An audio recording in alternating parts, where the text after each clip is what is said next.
Shalom, Philadelphia, kasih persaudaraan, Philadelphia semakin dahsyat. Amin. Ya, kita belajar kembali kebenaran firman Tuhan. Karena kita perlu kebenaran firman Tuhan supaya kita tetap kuat ya. Karena saya tahu ada banyak tantangan, ada banyak goncangan di luar sana ya, yang akan bawa kita jauh dari Tuhan. Tapi bersyukur buat kita semua yang ada sampai saat ini tetap kuat di dalam Tuhan. Amin. Saya tahu tidak ada yang lepas dari masalah, tidak ada yang tidak punya pergumulan. Tapi yang saya tahu Tuhan turut bekerja di dalamnya. Haleluya. Angkat tangan. Sebenarnya judul ini saya terinspirasi waktu kita ibadah di rumah Pak Supran, sempat Bapak Gembala mengatakan kata ini ya. Dan ternyata ini menarik buat saya untuk saya jadikan judul. Ya, klik lagi.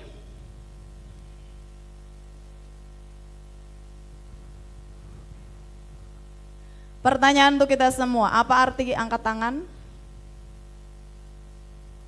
Apa? Berserah, apa lagi? Sujud. Ya ngerti lah ya, pokoknya lah ya. Kadang susah diungkapkan, hal yang sederhana tapi kadang susah diungkapkan. Ya, bisa menyerah gitu ya, tadi berserah gitu ya, kurang lebihnya seperti itu. Nah, menjadi pertanyaan untuk kita semua, siapa yang angkat tangan? Siapa?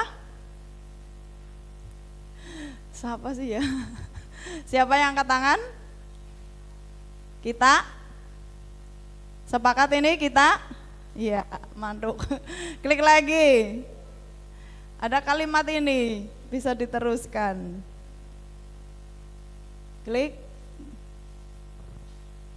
Ya. Coba dilanjutkan. Saat aku angkat tangan, maka Tuhan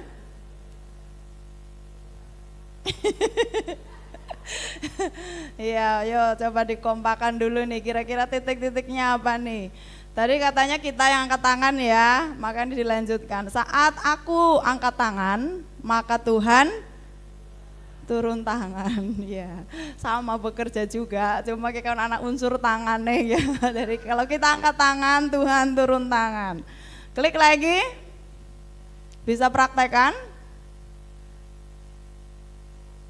Angkat tangan.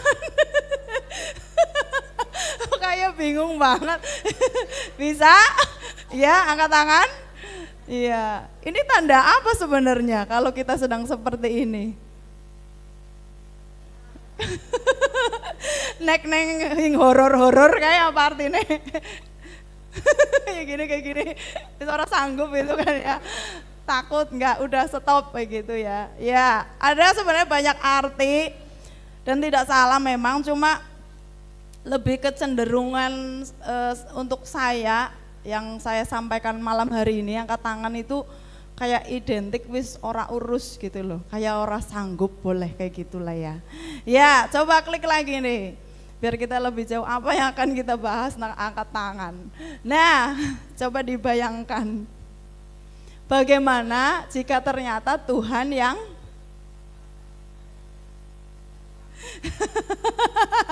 kalau tadi kan berpikirnya saya dan saudara yang angkat tangan, berserah. Tapi gimana kalau ternyata yang angkat tangan itu Tuhan? Dan dalam arti, saya ambil satu arti kayak wis orang sanggup gitu loh, wis orang ngurus gitu loh, ngalamat. Ya, jadi kalau tadi kalimat awal, ketika saya angkat tangan, Tuhan turun tangan. Gimana jadinya kalau Tuhan yang angkat tangan? Orang sanggup gitu. Orang sanggup. Pernah nggak kepikiran Tuhan yang angkat tangan? Kemarin sempat disinggung sama Bapak Gembala, sekalipun itu tidak dibahas, cuma sekilas saja. Tapi saya tangkap itu ngeri sekali ya kalau Tuhan sampai angkat tangan dengan hidup saya dan saudara. Karena wis orang sanggup ngurusi, Bukan ora teyeng, tapi wis karena tidak bisa diurusi. Ngalamat apa ora gue. Kalau dewek sing angkat tangan sih mending, tapi kalau ternyata Tuhan yang angkat tangan, apa jadinya saya dan saudara? Apakah ada di Alkitab Tuhan angkat tangan? Klik lagi, ya. Memang tidak tercatat di situ Tuhan angkat tangan gitu, enggak ya? Ayo kita buka, klik selanjutnya Kitab Keluaran 33 ayat 1 sampai yang ke-6. Oke, berarti judulnya Tuhan sing angkat tangan, ternyata bukan saya dan saudara. Ya. Keluaran 33 ayat 1 sampai 6, Musa meminta penyertaan Tuhan di gurun. Ya, berfirmanlah Tuhan kepada Musa, pergilah, berjalanlah dari sini engkau dan bangsa itu yang telah kau pimpin keluar dari tanah Mesir, ke negeri yang telah kujanjikan dengan sumpah kepada Abraham, Ishak dan Yakub. Demikian kepada keturunanmu lah akan kuberikan negeri itu. Aku akan mengutus orang malaikat berjalan di depanmu dan akan menghalau orang Kanaan, orang Amori, orang Het, orang Feris, orang Hewi dan orang Yebus, yakni ke suatu negeri yang berlimpah-limpah susu dan madu. Sebab aku tidak akan berjalan di tengah-tengahmu, karena engkau ini bangsa yang tegar tengkuk, supaya aku jangan membinasakan engkau di jalan. Ketika bangsa itu mendengar ancaman yang mengerikan ini, berkabunglah mereka dan seorang pun tidak ada yang memakai perhiasannya.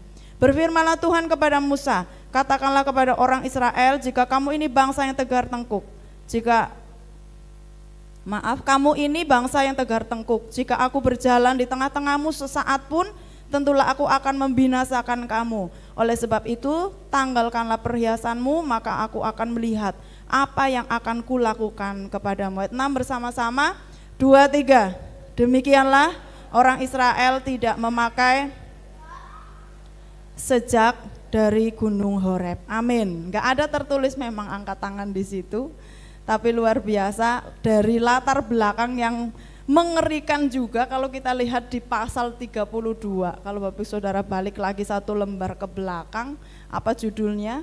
Pasal 32. Ya masalah itu Alkitab sing dibuka tadi. HP. Judulnya apa? Kalau di pasal 32, anak lembu emas. Masih hafal, ingat kisahnya?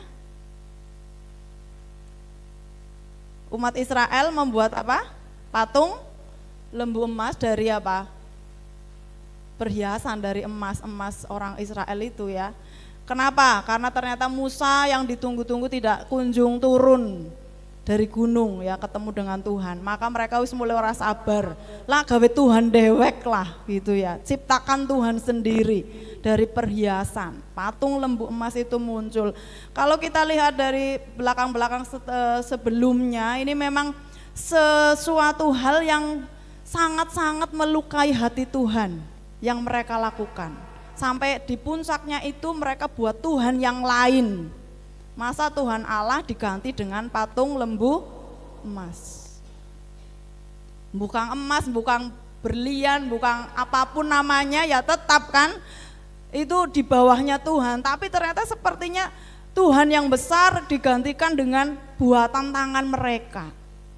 Ini luar biasa menyakitkan hati Tuhan. Saudara bisa gambarkan, bayangkan bagaimana perasaan Tuhan waktu itu. Ya, dia yang ada tapi seolah dianggap tidak ada, dia yang harusnya disembah tapi mereka enggak mau nyembah malah buat yang lain. Ini latar belakangnya cukup panjang sebenarnya. Kenapa sampai muncul ayat ini? Coba klik lagi, diulang dari awal. Sebenarnya cuma satu saja yang menyebabkan Tuhan itu angkat tangan. Ya, kita coba lihat di ayat yang mulai dari kedua mungkin. Itu ditampilkan saja, nggak apa-apa Van. Saya akan baca ayat yang kedua. Aku akan mengutus seorang malaikat berjalan di depanmu dan akan menghalau orang Kanaan, orang Amori, orang Het, orang Feris, orang Hewi dan orang Yebus, yakni ke suatu negeri yang berlimpah-limpah susu dan madu. Sebab, nah ayat 3, aku tidak akan berjalan di tengah-tengahmu. Karena, apa jawabannya? Iya, karena engkau ini bangsa yang tegar tengkuk. Kembali ke awal, Van. Jadi, kenapa saya katakan Tuhan angkat tangan, Tuhan nyerah, Tuhan mundur, Tuhan wis bebeh ngurusi? Karena ternyata satu saja penyebabnya, umat Israel itu tegar tengkuk. Katakan tegar tengkuk. Si jidok bahaya alasannya ora akeh-akeh. Hanya satu, karena umat Israel tegar tengkuk. Bahkan Tuhan di sini mengatakan, aku ngutus malaikatnya nyong bae, kon mimpin kowe. Aku wis ora sanggup. Kalimat ini menyatakan bahwa Tuhan kayak mengundurkan diri, nggak mau lagi menyertai bangsa itu. Ya, nggak tertulis memang angkat tangan, tapi kalimat ini seperti menyerahkan tugasnya ke malaikatnya saja wis. Pengawalku juga akeh, malaikatku juga akeh, kowe karo malaikatku bae. Aku ora nyertai ora. Ya, ayat yang ketiga perhatikan, yakni ke suatu negeri yang berlimpah-limpah susu dan madu, aku tidak akan berjalan di tengah-tengahmu karena engkau ini bangsa yang tegar tengkuk. Ayat 3 dan 5 itu menjelaskan seperti itu. Diulangi lagi ayat yang kelima. Berfirmanlah Tuhan kepada Musa, katakanlah kepada orang Israel, kamu ini bangsa yang tegar tengkuk. Satu saja alasan kenapa Tuhan nggak mau menyertai. Karena cara-carane gue wis saking ndablege. Tuhan yang angkat tangan. Ora sanggup gue ngurusi gue. Karepe apa? Selama ini dituruti ya kan, dipelihara sedemikian rupa dalam perjalanan di padang gurun, disertai di mana-mana, dilindungi, dibuat mujizat, tapi ya tetep bare ana mujizat bare gue ngomel maning. Ya, bar ditulung bare gue ngoceh maning. Jadi mereka bangsa yang tegar tengkuk. Katakan lagi tegar tengkuk. Klik lagi ke depan, Van. Satu penyebabnya itu, tapi ada 3 arti untuk saya dan saudara dari kata yang tegar tengkuk tadi. Kenapa berubah jadi kecil? Ya, satu penyebabnya saja, yaitu tegar tengkuk di ayat 3 dan 5 tadi. Dan ternyata dari satu kata tegar tengkuk ini ada 3 arti dari kata tegar tengkuk itu. Yang pertama, klik lagi.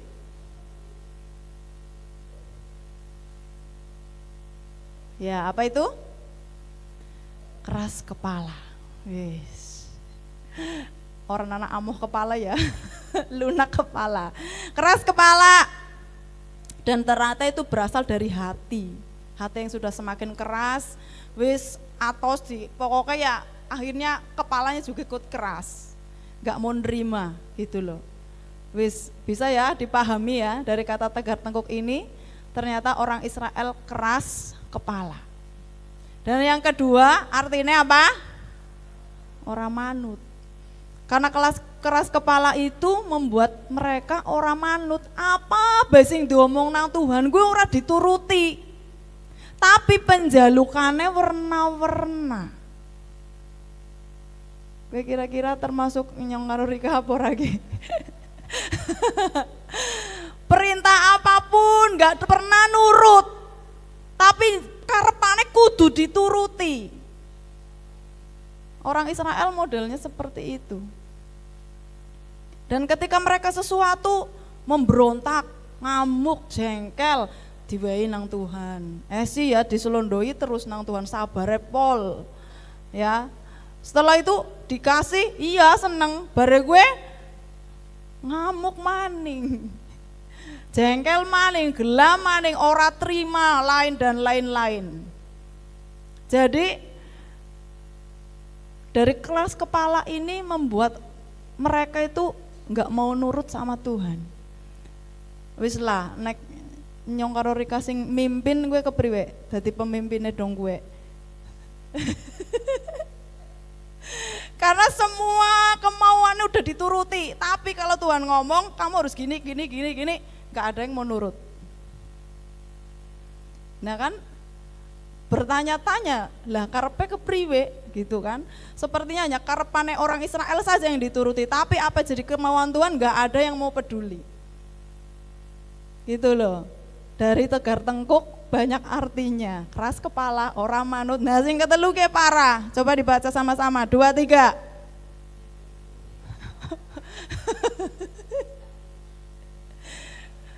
Iya, saking bandele, saking bejute. Wis digebuk bola-bali, wis diemutna bola-bali, dihukum bola-bali ora kerasa. Biasa baen. Bahkan mungkin kalimatnya ora wedi, wis ora wedi hukuman. Kowe tingkat kebangetan apa ora? Walana aja gumun nek Tuhan, kok karo malaikatku bayangan lah. Nyong apa ora nyertai. Dengan kata lain Tuhan angkat tangan. Ora sanggup ngurusi wong sing modele kayak gini. Iya kan? Sampai dipukul, dihajar sedemikian rupa mereka enggak merasa. Saking seringnya biasa, jadi terbiasa, gitu loh. Enggak takut Tuhan marah. Nah buktinya mereka buat Tuhan dari lembu emas, ya kan? Itu kan udah jelas-jelas melawan Tuhan. Mereka enggak takut, ngeri sekali. Ya sampai digebuk boy suara kerasa, mati rasa boleh dikatakan seperti itu. Maka bersyukur untuk saya dan saudara malam hari ini ketika dinasehati sama Tuhan. Kok si kerasa atine ya rasa gregel, puji Tuhan berarti masih sehat ya. Coba perhatikan depan belakang kanan kiri ya, masih sehat kan ya.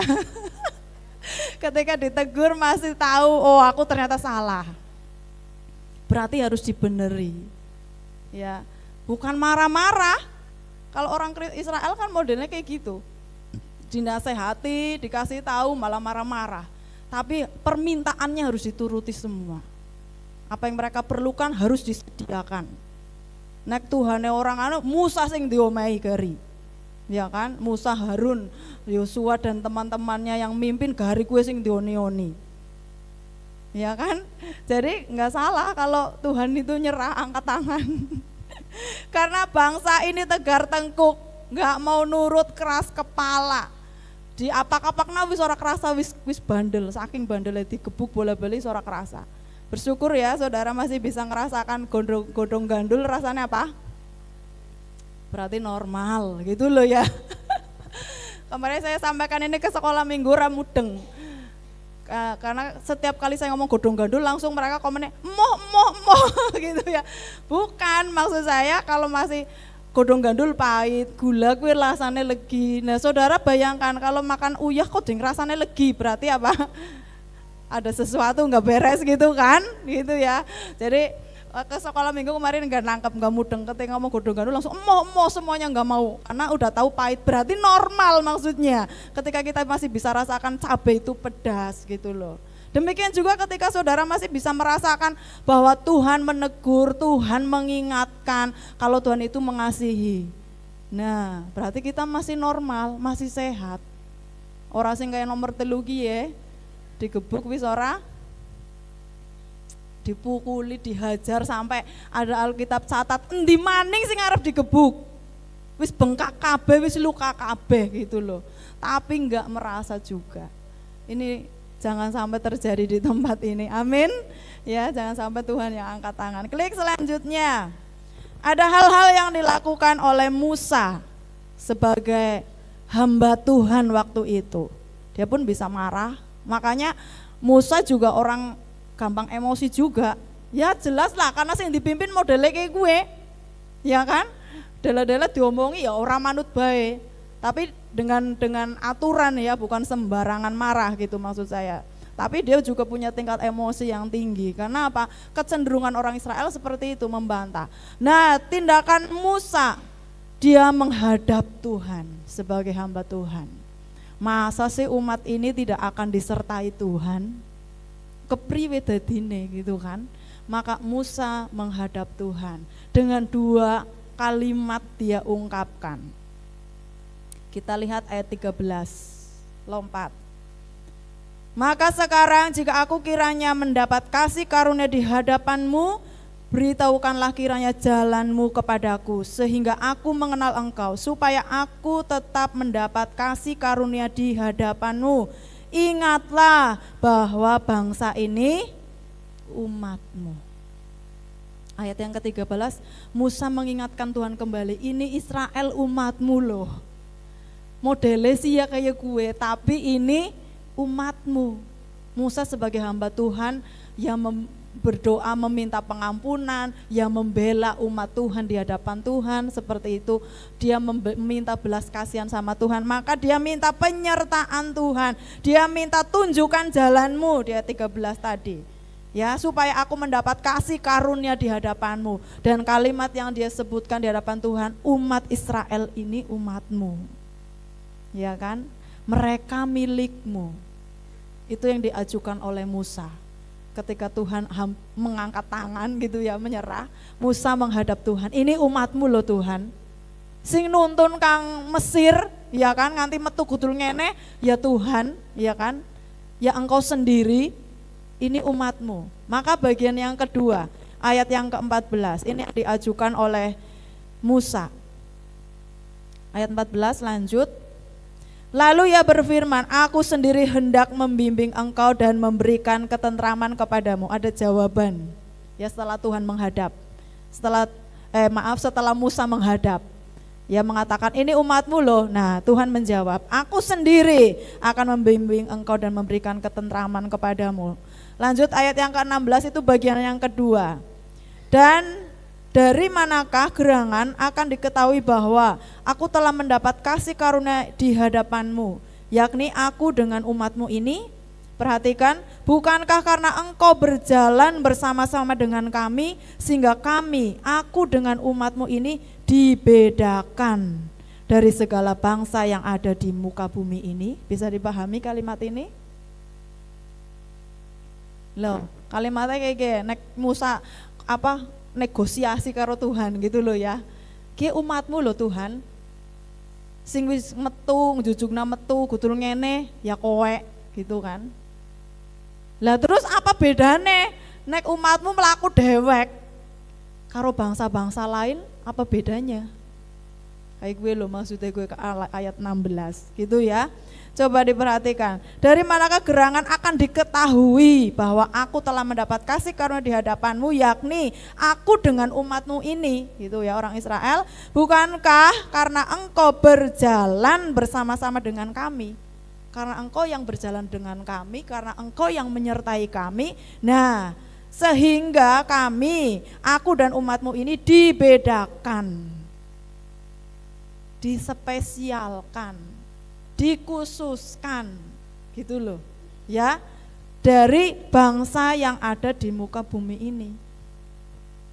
Jadi ini yang membuat pembeda antara umat pilihan Allah dengan umat yang lain. Lah kalau engkau tidak menyertai, terus apa bedanya? Itu kata Musa. Padahal karena engkau yang bersama dengan kami, maka kami jadi beda dengan yang lain. Ini yang diajukan oleh Musa supaya Tuhan tetap menyertai, maksudnya seperti itu. Ya, dua alasan ini umatmu loh Tuhan. Loh kalau kami jalan gak disertai sih gimana kami nanti? Terus apa bedanya dengan bangsa-bangsa lain yang tidak mengenal Tuhan? Musa tetap minta penyertaan Tuhan. Dan kalimat yang luar biasa Tuhan nyatakan menjadi jawaban, aku sendiri yang akan menyertai. Ya, ada banyak hal yang membuat Tuhan bisa angkat tangan, yang kita lakukan sebenarnya tanpa kita sadari. Tapi biarlah malam hari ini kita tetap minta belas kasihan Tuhan, amin. Minta belas kasihan Tuhan, minta pengampunan Tuhan setiap hari. Jangan sampai jadi orang Kristen ngomong gak takut hukuman, gak takut siksaan, gak takut neraka. Aduh, hati-hati ya, karena apa yang sering kita lakukan melukai hati Tuhan. Kadang itu membuat Tuhan marah. Dan kalau kalimat tadi itu lebih ngeri loh. Kenapa Tuhan gak mau menyertai? Ada satu sisi lain, nek aku karo kowe terus nyong suwe-suwe bisa mateni kowe kabeh. Kalimat sesaat pun aku bersama kamu, aku bisa menghabisi kamu sekalian. Nah gue loh, daripada engkau kayak gue, lebih baik aku wis mundur lah. Malaikatnya nyong bayangana, mbok malaikatnya lebih sabar. Ya, karena bisa Tuhan lakukan sekejap mata, ditiup di apa bae bisa mbok bubar kabeh. Karena Tuhan punya maksudnya sesuatu yang dikerjakan oleh manusia harus ada resikonya, harus ditanggung, dihukum, diingatkan. Tuhan mau seperti itu. Nah, engkau nek kowe semakin terus setiap hari membuat dia marah, bisa Tuhan lakukan itu. Sedetik saja aku karo kowe entong kabeh bubar. Nah, jadi ada satu sisi sebenarnya Tuhan seperti itu. Bukan karena enggak mengasihi, tapi justru karena Tuhan lebih tahu modelnya orang Israel itu, ya kan? Cuma satu saja yang membuat Tuhan angkat tangan tadi, kalau di sini apa? Tegar tengkuk. Tapi sebenarnya ini sebuah karakter yang sangat parah. Keras kepala, mesti kue bakalan ora manut, apa bae ora bakal nurut. Digebuga ya wis ora rasa, ora pasah. Jadi mau diapakan lagi? Nah, Musa tampil sebagai hamba Tuhan yang ada waktu itu, meminta belas kasihan Tuhan. Biarlah kasih karuniamu terus untuk kami, sertai kami. Bahkan ada kalimat, kami enggak mau berjalan kalau engkau tidak menyertai kami. Percuma ya perjalanan hidup kita tanpa penyertaan Tuhan. Kita harus sadar sampai di titik itu. Ya, dan luar biasa Tuhan menyatakan kasihnya, dan saya tahu itu sebenarnya ada satu sisi juga bahwa Tuhan mau namanya tetap dimuliakan, ya, melalui umat Israel. Lah kok nanti apa kata orang, apa kata bangsa lain? Oh, itu umatnya ditinggalkan, ya, itu umatnya sudah nggak ditolong lagi tuh, itu umatnya sudah dibiarkan kayak dijurna bae. Bagaimana dengan kata bangsa lain? Maka Tuhan tidak mau namanya itu dihina. Maka untuk namanya tetap dimuliakan, dia kembali mengasihi bangsa itu. Bangsa yang tegar tengkuk, tapi hati-hati. Lah tegar tengkuk berdikasihi. Iya, karena Tuhan memang sangat mengasihi, tapi hati-hati ya. Jangan sampai nanti Tuhan marah, karena pasti akan ada hukuman, itu yang pasti. Ya, hati-hati di sini. Klik yang paling terakhir, yuk. Luar biasa kasih karunia Tuhan. Bahkan apa yang dikatakan Musa, Tuhan akan turuti. Ya, ini paling terakhir, ayat 17. Kita baca sama-sama dari pasal 33 ayat 17. Setelah tadi ya, Musa menghadap kepada Tuhan. Kita baca ayat 17. 2, 3. Berfirmanlah Tuhan kepada Musa, juga hal yang telah kau katakan ini akan kulakukan, karena engkau telah mendapat kasih karunia di hadapanku dan aku mengenal engkau. Jadi kembali lagi, karena kasihnya, karena kemurahannya Tuhan masih mau berbelas kasihan. Jadi sadari hidup kita sampai detik ini sebenarnya karena kemurahan Tuhan. Terlalu banyak hal yang sebenarnya kita harusnya sudah dihukum, habislah kita gitu loh. Tapi karena kebaikannya, kasihnya terus berlaku tiap hari, maka kita boleh ada sampai saat ini. Itu kasih karunia yang luar biasa. Bahkan Alkitab catat sebenarnya luar biasa sekali ya, yang dikatakan Musa akan dilakukan oleh Tuhan. Musa ngomong apa, Tuhan harap mengerjakan. Luar biasa. Ya. Maka perhatikan, datanglah kepada Tuhan. Kalau mungkin sekarang hati kita keras, ya, minta Tuhan lembutkan. Ya, kalau mungkin sekarang kita menjadi orang yang tidak nurut, minta jadi orang yang nurut. Coba ini paling terakhir, baca sama-sama 2, 3. Pada dasarnya kita butuh kasih karunia dan penyertaan Tuhan. Mulane, iya, harus nurut. Karena pada dasarnya kita yang butuh penyertaan Tuhan. Rasa macam-macam, rasa aja wani-wani. Kita berjalan tanpa Tuhan. Sebenarnya kita butuh kasih karunia dan penyertaannya, maka harus nurut. Matikan kedagingan kita. Lakukan apa yang dikatakan oleh Tuhan. Itu yang Tuhan mau. Supaya Tuhan jangan sampai angkat tangan, tapi Tuhan turun tangan. Ketika kita angkat tangan, maka Tuhan turun tangan. Jangan sampai Tuhan yang angkat tangan, kita bingung. Kita ngapain coba? Ada yang bisa jawab ketika Tuhan sudah angkat tangan? Iya kan? Maka miliki hati seperti Musa. Datang terus kepada Dia, minta belas kasihannya, minta anugerahnya setiap hari. Ya, karena kita tahu tanpa kasih dan penyertaannya kita tidak bisa berbuat apa-apa. Tuhan memberkati kita semua.